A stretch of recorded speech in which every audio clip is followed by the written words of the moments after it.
Thank you, everybody, for being here today.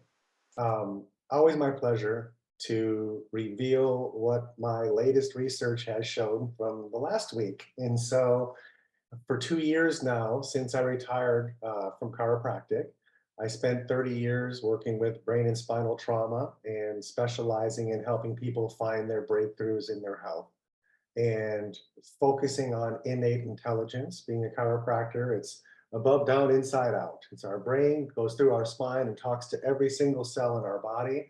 And the more we can improve that potential, the healthier and the more vibrant we're all going to be.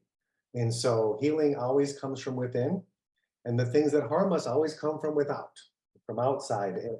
And so today we're going to take a journey on what causes our cells to lose their identity and be no longer considered us or ourselves.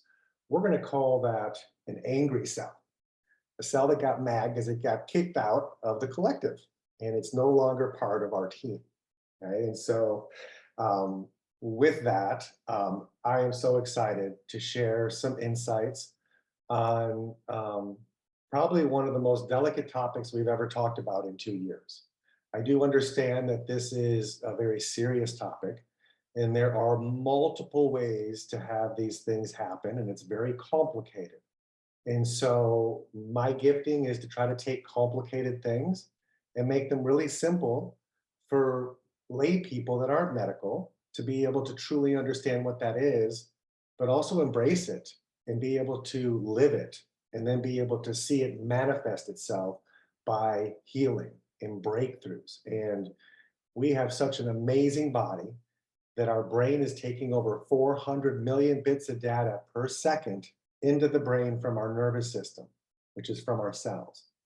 And in the very next second, it makes 65 quadrillion chemical reactions in your body to balance and to answer the call from your nervous system. The very next second. And it does it in the dark. Now, if you think for a minute you're smarter than that intelligence, the intelligence that two cells came together and turned into 100 trillion cells, it didn't abandon you when you were born and leave you victim to medicines. Medicines can save our lives. They can absolutely stabilize our vital signs, and that can be very imperative at times. But no medicine on the planet heals you. The only thing that can heal you is you. No nutrient or food can heal you. The only thing that ever heals any of us is ourselves. So let's embrace that intelligence that lives within us and talk today how we can make it better and how we can help our body defend ourselves and prevent these angry cells from happening. Okay, so let me go ahead and share my screen.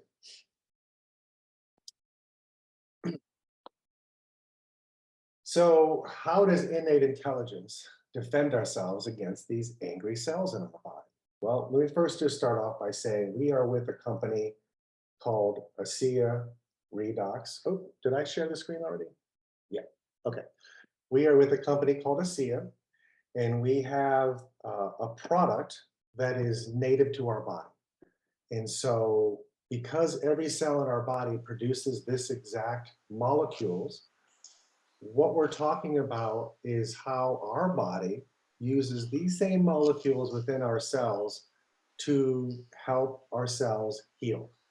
So we are never going to make a medical claim. We are not treating any conditions. It isn't about a condition or a claim or a disease. We are simply talking about the facts of how our body heals itself and how we can tap into that healing power. So with that, today's topic is really what are the main causes why people would end up with these cells that turn angry within inside of them. And just to say something, you could have angry cells and not actually be angry yourself. Okay, so this doesn't have to do with that. It has to do with function and identification. And there's four main reasons that would lead to all types of angry cells. Now, there's plenty of more ways to get there that are far more complicated, but we're going to talk about the four top causes. These are the four things that literally we do have control over of how we manage our bodies when these things happen.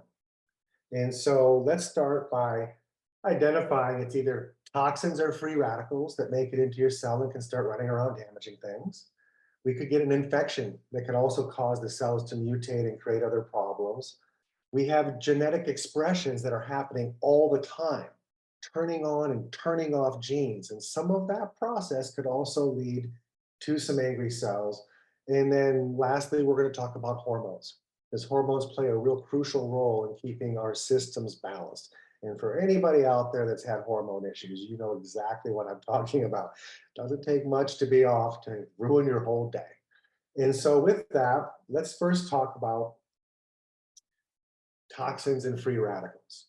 Now, this is the number one cause of all harm to our cells, in which take away and the function of the cell, damage the cell walls, create havoc within our bodies. And since every decade for the last 50 years, we are being exposed to exponentially higher amounts of these toxins. They're everywhere. We can't escape them. We can only work with how our body deals with it when we get in.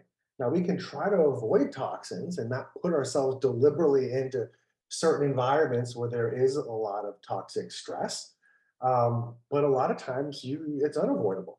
I mean, for instance, just the air we're breathing anywhere on the planet has lead, cadmium, mercury, and arsenic in it. We've mined it so much from the earth that it's now permanently into our atmosphere and into our air that we're all breathing. And so our body's got mechanisms to help get rid of that as soon as it comes in. Okay. And that's the healing process. And that's what we do internally. So your body creates redox signaling molecules to neutralize the charge or the threat of these free radicals. So they stop running around chaotically, damaging everything they touch. As soon as they're neutralized, now it just drops and they go inert and your body just kind of sweeps it away.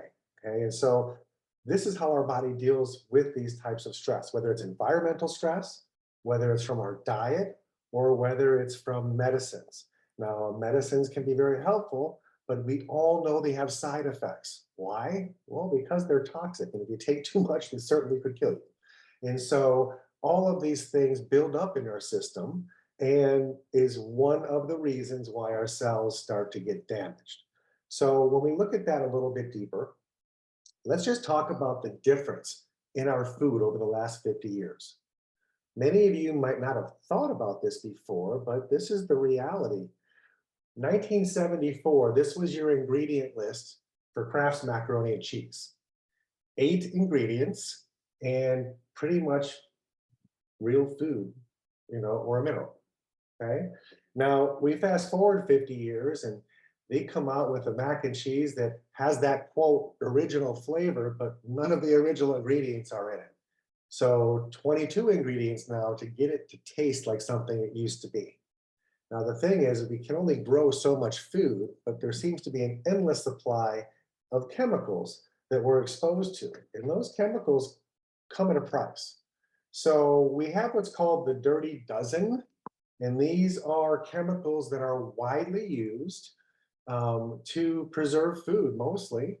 And so these things that we have here since the year 2000, 99% of all the chemicals in our food were green lighted by the food and chemical companies. Rather than being properly reviewed by the Food and Drug Administration, many of these are widely used chemicals associated with major health harms, including increased risk of angry cells, developmental harm, and hormone disruption. So if you think of the common denominator on everything we're seeing on the screen here, they're all processed foods. So in so many of the previous lectures that we've done, we talk about the importance of eating real food that grows from the ground, that has rich in minerals and antioxidants, that our body can then make its own antioxidants. And if all we eat is processed stuff, it builds up and it creates havoc in our body. Now, I'm not going to go through all of these individually, but know that there's 12 of them that are all related to artificial colors, sweetening, the breads that we eat, the sodas and things of that nature, and food colorings and what have you. all of these can run havoc. So we try to limit our exposure to these as much as possible to prevent angry cells from developing. Now, when we talk about toxins and what are they doing in our body, where are they? And what's the body's process? Like, how does it deal with the toxin? I want you to imagine that there's 6 phases that we're going to talk about. And right between phase 3 and 4, right down the middle, there's this chain link fence. So in a healthy situation where my body's healthy and I'm thriving and I'm just exposed to a toxin, the first phase is it's going to deposit it somewhere. It identifies that it's not supposed to be here. And so it grabs it and rolls it off so it doesn't run around causing havoc. So the same intelligence that's isolating these angry cells knows that how to get it out of the body, but it's just waiting for the pathway. It's waiting for the help to come get it and take it out. But in the meantime, it's going to prevent it from running around like a bull in a china shop. The second phase that it pushes it into is called inflammation phase. Now, the solution to pollution is dilution. So your body will inflame it, and then it's going to use all of those fluids then to go into the last stage, which is excretion phase. That's out of the body. So from the very first breath you breathed in when you were a baby, you breathed toxins that were in the air. Immediately, your immune system was alert and ready to go. It identified it, it grabbed it, it inflamed it, and flushed it. Okay, and your body's doing this all day long in 1,000 ways. In every tissue, in every organ, in every gland in your body, there's toxins that it's trying to move out. Now, here's the thing. You only have so many redox molecules. Think of them as the little workers that are cleaning up the room and that are helping you move things and get things over here to over there and helping your cells mend and heal themselves, right? And so you only have so many of those. And they certainly have a priority to always go over the things that are the most threatening, because your redox potential in your body's number one job is to keep you alive, period. Vital signs are critical. If it can keep you at homeostasis and all your vital signs happy, and you got leftover, that's when we heal the body and we can get that leg up on healing. Too many people's lifestyle is so disruptive that they're using all their resources just to save their life and to keep them at homeostasis. So when you're running low on those resources, it has a priority to go after the most threatening things first. Well, during that time, you're going to have other toxins sneak on the other side of the fence. This is the bad side of the fence on the left. When you're over here, it impregnated a cell. So now the cell is being damaged on the inside, but our immune system outside our cells doesn't see it. It's being cloaked. It's hiding in our cells. So if that keeps going on, what happens is it goes to the next phase, which is called degeneration phase. A moment ago, we talked about the bull in the china shop and how it runs around damaging everything it touches. That's what's going on in this phase, all the way to the point where we go into de-differentiation. So for those of you that haven't heard that word, that's a very big medical word, de-differentiation. And basically it means the opposite of differentiation. And so what that means is when two cells came together, they divided into 4, and then into 8, and then into 16. And for 14 days, they kept dividing. And it was just a big goop of identical cells.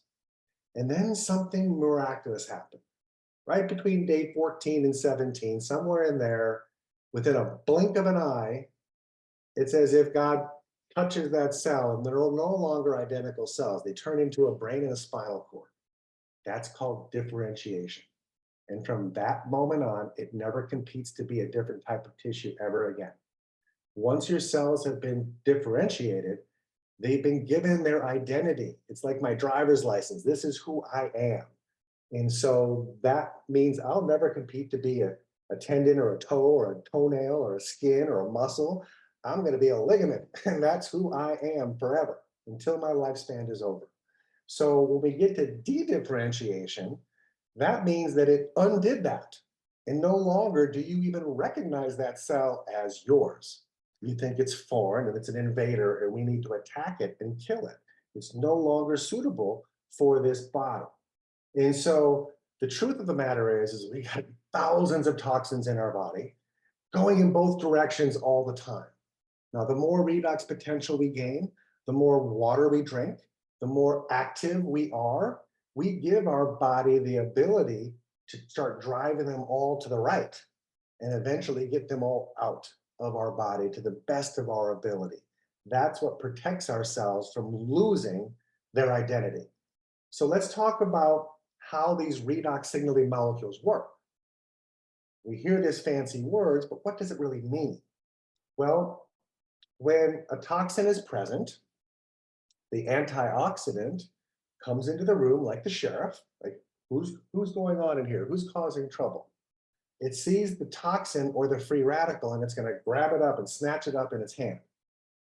And then it needs to reach down in its belt and grab some redox molecules, the opposite charge of whatever that toxin is. So when it slaps its hands together, it neutralizes the toxin, it drops and becomes harmless waste. And so the antioxidant by itself doesn't do anything. The redox molecule by itself can't do it either. It needs the antioxidant with the balance of redox to be able to continue to neutralize everything that's in the room. Okay, and that's how redox and that's how antioxidants work. So when we talk about things like cell degeneration, if we don't get those toxins out of the cell, it's going to deteriorate that cell and rot. Think of an apple. As soon as you bite that apple, it starts to oxidize and it'll rot quickly, versus if it had its protective coating on it, it could last a lot longer. And so our cells are no different. Once they're exposed to a toxin, they start to denature. They start to fall apart. They start to lose their identity. And so our body has a built-in mechanism to take this toxic and damaged cell and first try to heal it with everything that it's got. So cells repair themselves by bringing oxygen into the cell, nutrients into the cell, going through what's called the Krebs cycle, and it basically spits out energy and redox. And that's how we make redox in every one of the 100 trillion cells you have in your body. Once we have the redox, it can effectively start to clean house. So think of you're a workaholic, you're sitting at your desk, you're working all day long, you don't have any help in the house. And so all your dirty dishes are stacking up around you, but you're so busy and you're so focused that you forget how cluttered and how dirty everything's getting. And then all of a sudden, you're going to have a party and all your friends are coming over. And so it's like, oh, well, we got I need some help. And so now the maid comes and your spouse comes to help and you straighten up the place. Okay. So when we get more workers in here, it's easier to clean up and we can see where things are off and we pay attention to that. And so when we have the right amount of redox, we can then get the toxins out of the cell. Remember, your body knows exactly what to do with every toxin, but it needs to have energy and resources to move them. And it needs to have a way out. It needs to be defined a clear pathway. So our DNA, which is that nucleus in the middle of that cell, it has the ability to replace itself. And so redox signaling molecules are the ones that come in there. They play the most important role out of any other molecule in any other cell in your body because it's what's responsible for us to duplicate that cell. Remember, as far as your brain and your spinal cord, those cells are there forever until you damage them. But the rest of your body, every cell has a lifespan and they're turning over at extraordinary rates. Your eyes are 2 days, your tongue and gums are 8 days, your throat is 2 weeks, your heart is 6 months, and your bones are almost a year. So depending on the type of cell, it has a time when the cell then needs to use the redox to say, you know what? I don't think we're going to make it. And it initiates cell death and it calls on for a new stem cell and it starts immediately making copies of that nucleus. So when the stem cell gets here, I can tell it what it's going to be. The stem cell is a blank cell that doesn't know any identity yet. It just came in. I don't have a license. I don't even have a name or a birth certificate. And then all of a sudden it says, oh, this is who you are. Now I have my driver's license, a birth certificate. I got a social security card. I got everything. I got my identity, right? And so that's redox that makes that happen. That is the most important process of anything else that could ever happen in our body. Because once we lose the ability to do that, Our days are literally numbered. And so let's talk about the next category, infection. Infection can run havoc. It can cause all sorts of problems and trauma in our body, and it can absolutely be deadly. Okay, and so we're exposed to pathogens. Pathogens are viruses, bacterial, fungal, molds, mycotoxins, all sorts of any pathogen is something that can cause harm to our cells. Now, we can't help but be exposed to them. It's in the air we breathe, it's in the things we touch, it's in the stuff that we eat. Okay, so we're constantly being exposed to these pathogens, which are angry little buggers, and they can be very devastating and cause so much havoc in our body. Now, how quickly we can respond to these infections determines the amount of redox we have. Okay, redox gives us that potential and that resilience to be able to fight. And so, how many of these molecules we can allocate as soon as we identify there's an infection will determine if you can get over it quickly or if it's going to drag on for a long time. It all goes back to how much potential do your cells have to fight back and to take out the bad cells. So think of Team Redox like it's our shield, okay? And our immune system is like an army, and it's always ready to protect us from the invaders like our viruses and our bacteria. Now, redox signaling helps regulate this army. It tells the immune cells when they need to attack and when they need to stop attacking. And if we don't have the ability to do that, we create these autoimmune problems that can run havoc and cause a whole bunch of trauma and damage to our cells. So redox signaling molecules is the harmony that our immune response is strong and efficient and then well coordinated. Okay, and so once we have the proper redox potential, our immune system has an amazing ability to fight itself. Now, sometimes people have things like an organ transplant and they put them on immunosuppressive medicine because they don't want their body to identify that that wasn't their organ and reject it. So it allows the organ to have a better chance of being accepted into my body. The problem is if you're on immune suppressive medicine, that means your immune system is suppressed. And this is another avenue in which toxins and viruses and all sorts of pollution that shouldn't be in our body makes its way in, and it goes right to the wrong side of the fence because you're not able to identify and push it out the other way. And so that's when it becomes very important that you know what environment you're in and you don't put yourself into certain environments that could lead to infection, okay, like big crowds and things like that, while you're healing and regaining that redox potential. So the next topic is genetic expression. These are genes, okay? So just because your parents had a condition doesn't mean that you're destined to have that same condition. This is a genetic expression. Now, there was a gene study done by the Landmark. It was called the Landmark Study. It was published back in 2017 in the New England Journal of Medicine. And this was amazing. They literally studied 51,000 people for 10 years, watching 88 different genes associated with heart disease. And instead of going into great detail how the study was laid out and so forth, the net result at the very end of the study was that 95% of our genes are variable, which means we're doing things to activate them or turn them off. Only 5% are fixed, like the blue eyes or your eye color, your hair color. Only 5% of all the genes in your body are fixed. That's amazing. That means that we have the ability to impact the other genes either in a positive way or a negative way. You got to ask yourself, how are you living? And when we talk about that gene expression, surprisingly, only 15% of that expression is due to lifestyle. I used to think it was all lifestyle. And if you just live right, you'll never get those things.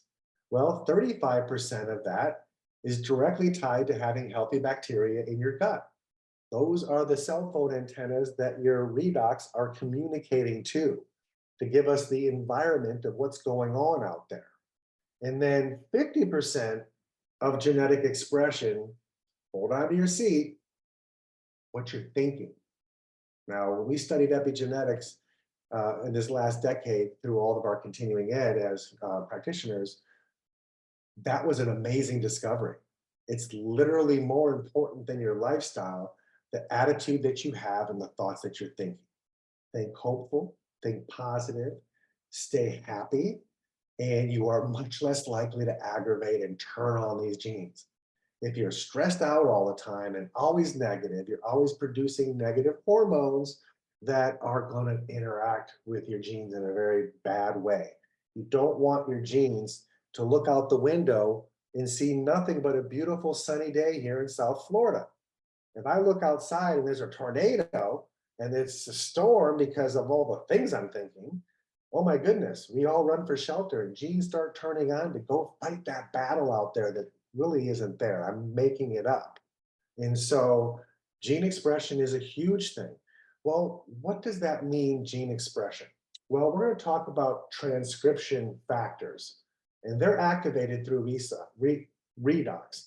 So as I mentioned before, your redox is using messenger RNA to make photocopies of that nucleus.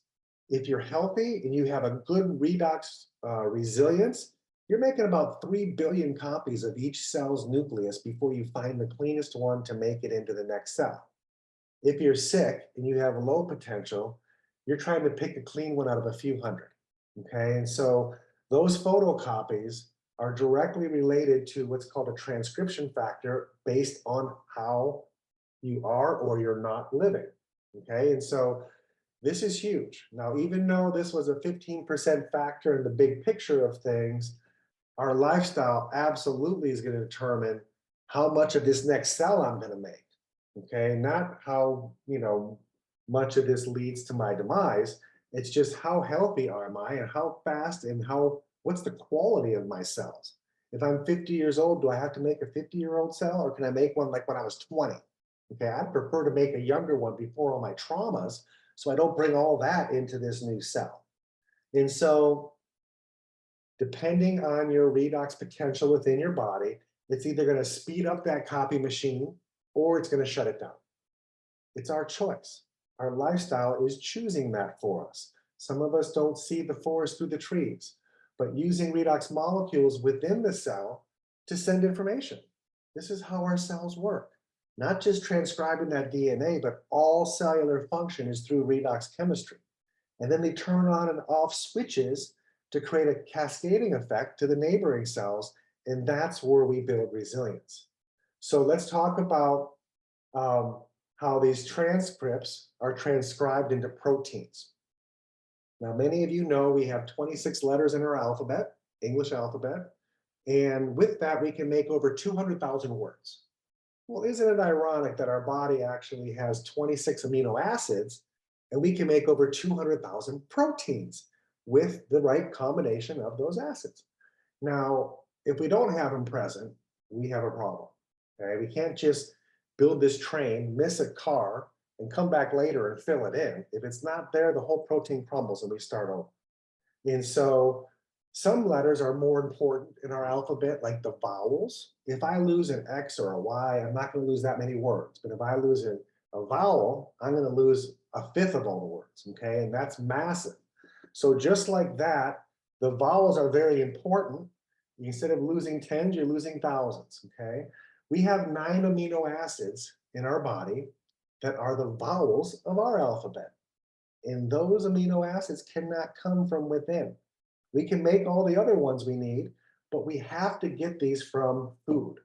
They have to come from food. So if you're not eating food that actually is real, you can't make those amino acids. And you're going to be missing a whole bunch of the language of your body. Everything boils down to every cell in your body is proteins, vitamins, and minerals.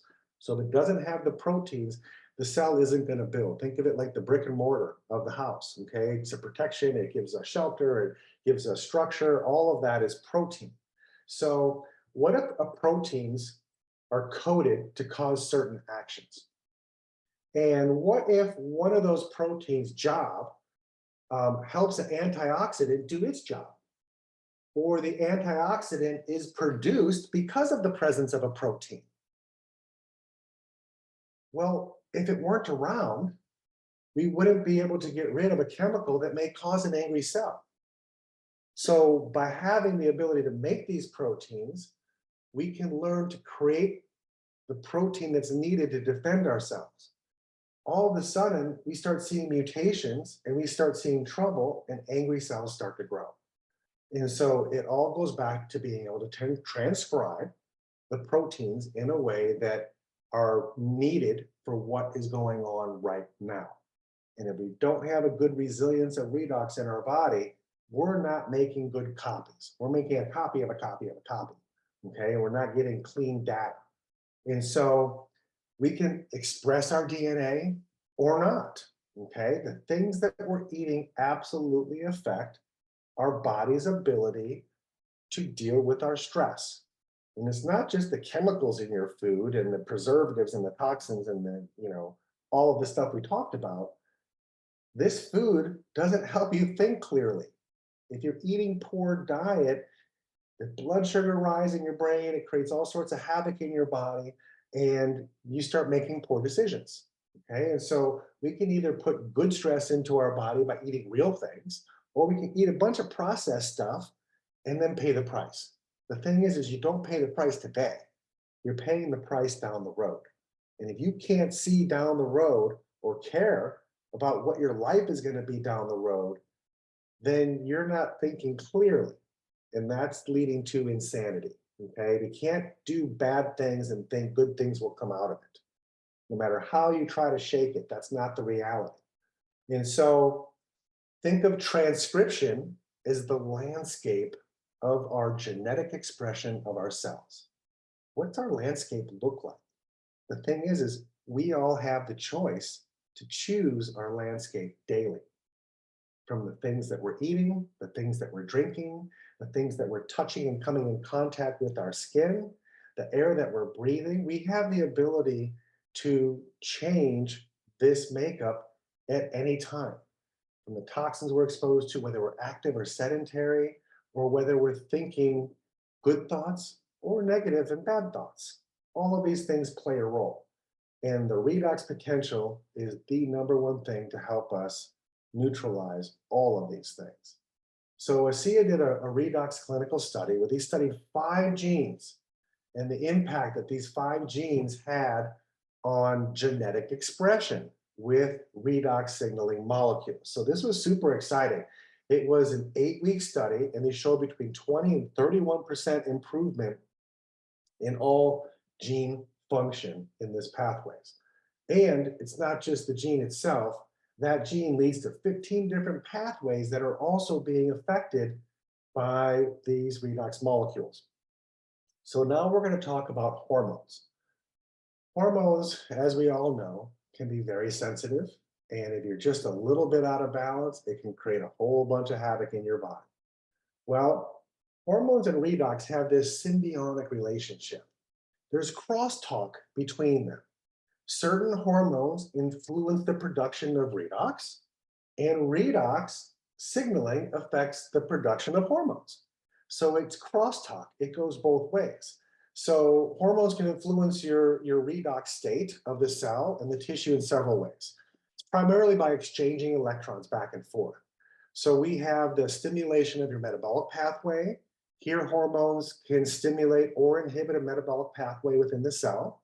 And these are often related to redox reactions as electrons are changing and being transferred from one cell to another. They also have activation of enzymes. Hormones can activate or deactivate an enzyme involved with redox reactions. So think of enzymes as biological catalysts that facilitate the redox reaction by providing a suitable environment for it to happen, for that electron to change place. We also have antioxidant defense mechanisms. Some hormones can influence the body's antioxidant defense. Antioxidants are molecules that help us neutralize harmful toxins or reactive oxygen species in our cells and the byproducts of redox reactions. Hormones are also very powerful when it comes to inflammation and immune response. Hormones such as cytokines can modulate the immune response, which is also involved with your redox reaction to pathogens. We also have oxidative stress and hormone disorders. Okay, hormone imbalances and disorders can sometimes lead to oxidative stress. This is a buildup of electrons, a positive or a negative that's out of balance. Okay, and that's why our body makes redox to neutralize the out of balance ones. Well, oxidative stress and hormones create this imbalance because excessive oxidative stress leads to oxidative defense that allows us to try to neutralize that. Now, aging and hormones, well, we all know that hormones definitely play a role in the aging process. They're associated with changes in redox balance. Okay, as people age, our hormones change the impact of our mitochondrial function. Mitochondria is where we're making redox and making energy. And we lose 10% of those mitochondria every decade of life. So as we're aging, we don't have as many mitochondria anymore. This potentially contributes to the increase in oxidative stress and, of course, cellular damage. So in summary, these hormones can influence the redox state of our cell and the tissues by affecting their metabolic pathways, enzyme activities, antioxidant defense, and of course, our immune response. Now, estrogen imbalance, this is a very common one that we know. In fact, most, although not all, breast angry cells are fueled by hormone fluctuations. And we know that as we get older. The prevailing view on estrogen's role is that it acts as a catalyst for angry cells to grow because it stimulates the division and proliferation of breast tissues, which also carries the risk for angry cell mutations. And so hormones, although they're so imperative to keep us functioning well, when they get out of balance, they can create a whole cascade of effects in the body that are not healthy. So too much estrogen can lead to angry cells. That's why it's so important to get your blood checked a couple times a year. So if any of your hormones are out of balance, they're going to find it right away and help you get it back in balance and help your body stay whole. Redox signaling molecules, they regulate the production, the release, the inhibition, and the flow of every hormone in your body. That's amazing. If you didn't catch that, making it, releasing it, stopping the pump, and then carrying it through receptor sites and through parts of the body for you to make sure it's delivered at the right place. These are all redox reactions. So maintaining redox potential actually improves your risk of having hormone imbalances by 28%. So I'm going to refer back to the study. This is the Torrent Laboratory study. And with those 5 genes, the hormone one in particular improved at 28% by simply drinking 8 ounces a day. Now, it also activated all these other 15 pathways, which some of these, like the brain-derived neurotropic hormone or factor, this is the BDNF. This is where what you need to grow new brain tissue. How about insulin signaling? The NRF2 pathway is the turning on and off switches for oxidative stress versus inflammation.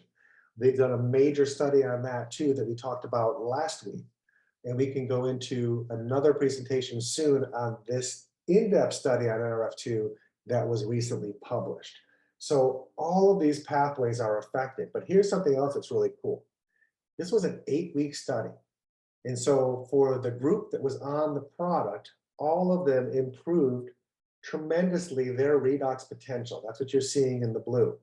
And then the placebos that were just drinking salt water had no change whatsoever on any of them, whether it was salt water or they didn't take anything at all. There was 3 groups. There was the group taking the redox, 20 taking it, 20 on a placebo, and 10 that just didn't get any supplement, but they tested them 8 weeks apart. Now, here's the thing. Once they stopped it, they studied them every however long, daily, weekly, until 8 weeks was the average time that they all returned back to their original potential before they ever got on ASEA. So this isn't something that you do it and it just affects you today and then it's nothing. It takes consistency and the right dosage for you to be able to truly build that immunity and build that redox potential within inside your body. And then if you missed a day or two, it's not like you're back to where you started. You still have plenty of reserve in there. We just don't want to go off for 8 weeks because then you've lost it all. And it'll take you 8 weeks to gain that back. And so optimal redox potential is absolutely the first step to living a long and healthy life. And there's no greater supplement or nutrient or thing we can do to help improve our cell health and our body's health in this capacity. So redox signaling molecules are what drives literally the function of every cell in our body.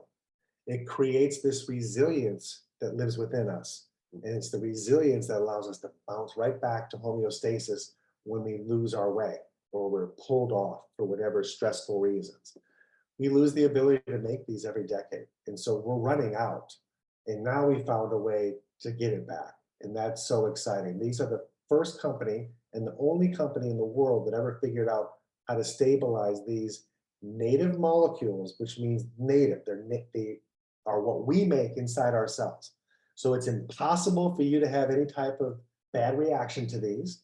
And it's impossible for them not to work immediately the moment they enter your body. Your body's not like, what is this? Let's try to break it down and see what it is. No, it knows exactly what it is. It's what are you doing here?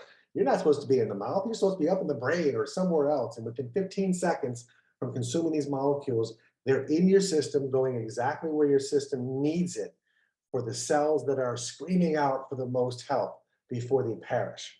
And so there's no better supplement that we can put in our body to bring the potential back to our cells to maintain proper immunity naturally. That's the thing. We want to be able to do it naturally. We want to be powered by redox to literally charge every one of our 100 trillion cells to give it power to function and to communicate. Those are the two main things all of our cells need to do to avoid them from losing their identity. If we can communicate and we have potential, we can fight back. When people have angry cells in their body, their potential goes from that neutral all the way acidic. And if their charge is 100% at neutral, the charge down here at acidic is 15 to 20 millivolts of charge versus 70 to 100. There's 15% of your shield on your security system is working. It's going to make it very easy for people to break in. And it just simply can't defend itself. It's not that it doesn't want to defend itself. It's got no energy. It wants to lay down and take a nap, and it just isn't going to be able to fight back.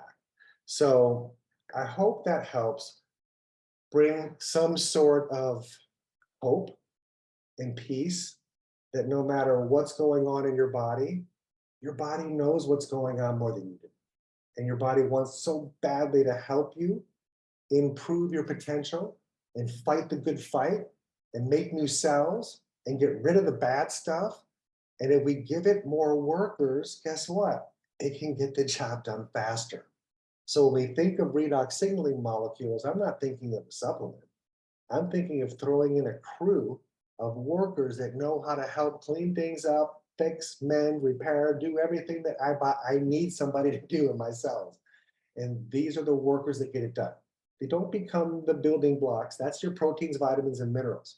Your redox is how it communicates and how it turns things on and how it brings more cells together to fight the fight. Okay, so this is an amazing supplement. And I've taken whole food supplements my entire life.